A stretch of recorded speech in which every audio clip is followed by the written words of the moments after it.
The authority concerned must do something quickly to clear the drains, find a suitable dump site for the people, and finally relocate those traders before they commence road construction. Now, away from Ije, let's go to Uyo, the capital of Akwa Ibom State, Ewek Enyong Ufort, precisely where erosion has wreaked havoc within a short space of time, consuming houses.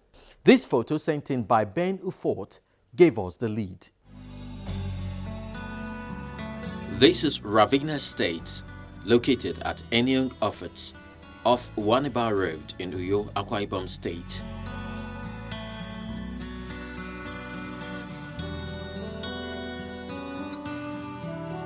This estate was not an erosion site until recently. Residents say the problem was first noticed about 3 years ago at a very insignificant level, but has now become a very serious problem, having grown to about 250 feet deep.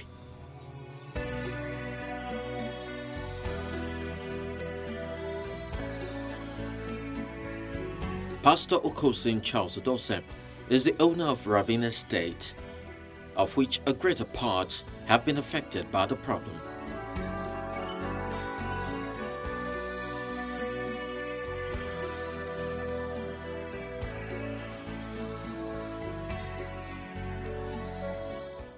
He has lived here for about 30 years. He tells us the genesis of the problem, attributing it to what he described as poor construction work by one of the construction companies operating in the state. The erosion continued to cut off the sand day by day, season by season. It started around 4 years ago. Many. There are some buildings that you don't even see here. You don't see here, all has been there. If you tell, except those who have been able to get pictures, if not, or photograph. If not, it will tell you that there were some holes, they're all gone, consumed by the erosion.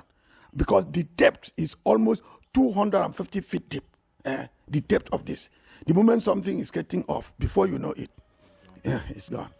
These are some of the drainage channels single-handedly constructed by him to save some of his property located here.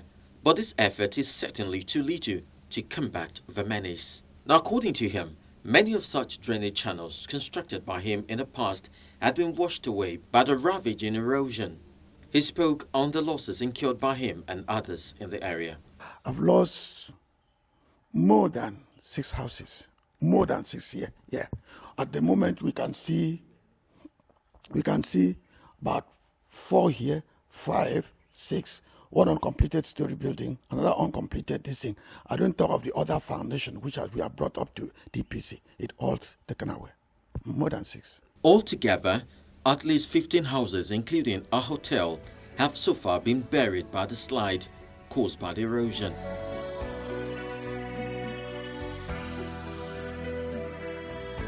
These uncompleted buildings have been abandoned by their owners because, for them, there is no future here. Mr. Edith Ekmeyong, a resident who has also completed arrangement to vacate the area, tells us more about the problem. I've been here about 213. I was here around 213. I noticed that this ravine was here, though it was not as big as this back then. It was a normal ravine. It was normal because we do cross this fence and go down. It was not as big as this, but coming back this 215 and noticed that it extended to quite a big level, and so many things, so many properties were lost. I think this ravine, far to my knowledge, I think right from where we are standing, it extends down to Unuyo Pem site. It's far. Unuyo permanent site. Okay. It goes down to show you how this ravine is so long. I think the government should stand up.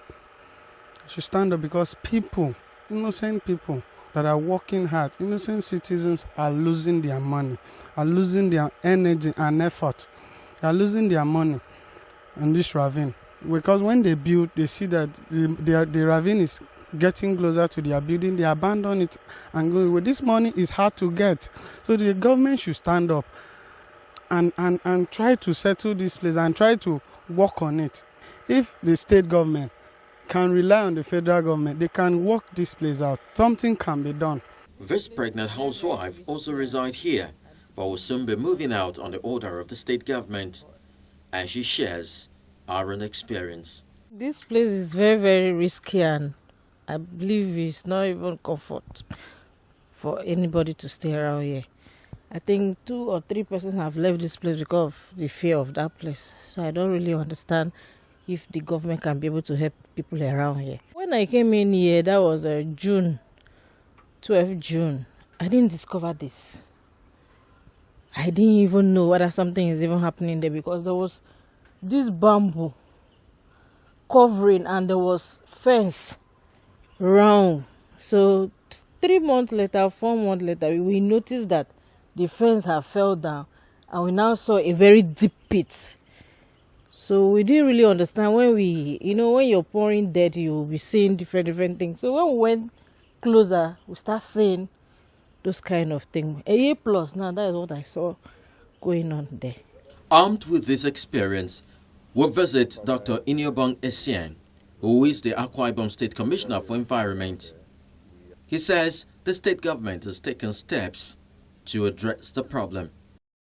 Representatives of the federal government have visited the place severally. The first was the House Committee on the Senate Committee on Works. They came in, we took them around, they saw how bad the place was. Then later on we had a representative from Federal Ministry of Finance that also visited. And that of Ministry of Finance had to do with the Nigerian Erosion Watershed Management Project, new map funds that we're trying to access. It's a World Bank funded project. So we're trying to access that, and we had reported a number of gully erosion sites. We had actually documented them, and so they wanted to come in to see for themselves. So we took them around. I remember we had to go in the company of the deputy governor.